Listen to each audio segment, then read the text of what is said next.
Lydia's Quinoa Meatballs. Shredded zucchini, very good. Vegetable, you shred them and you put them in.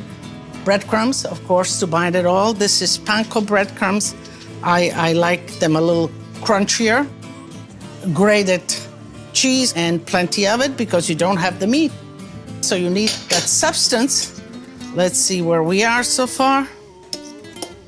Okay, absolutely. Some chopped thyme for that herbal flavor. And chopped parsley. Give it a good mix here. Whenever you're making fillings, the eggs are bigger than you expected. The same size of meatballs all over. And then you just kind of roll them. And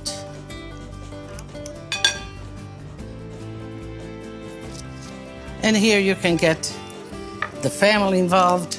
People can help. And again, you can make them, leave them in the refrigerator, and fry them later or closer to the event.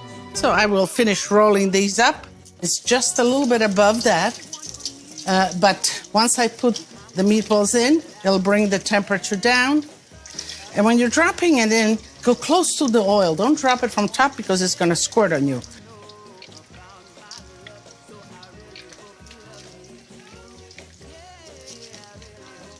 But practical to pull out the pasta, to fry things. As you can see, some cooking in the sauce. And they are done. That's it.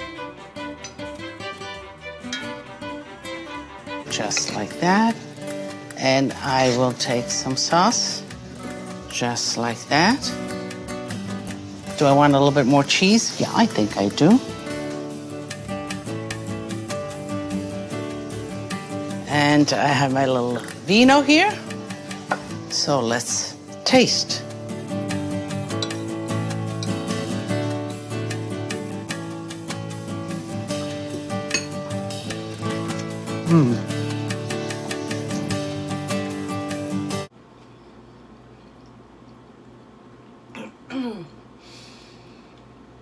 The flavor is amazing.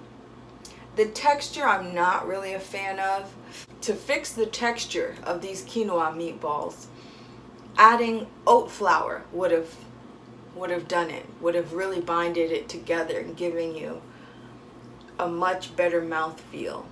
But it was really good. It was really good.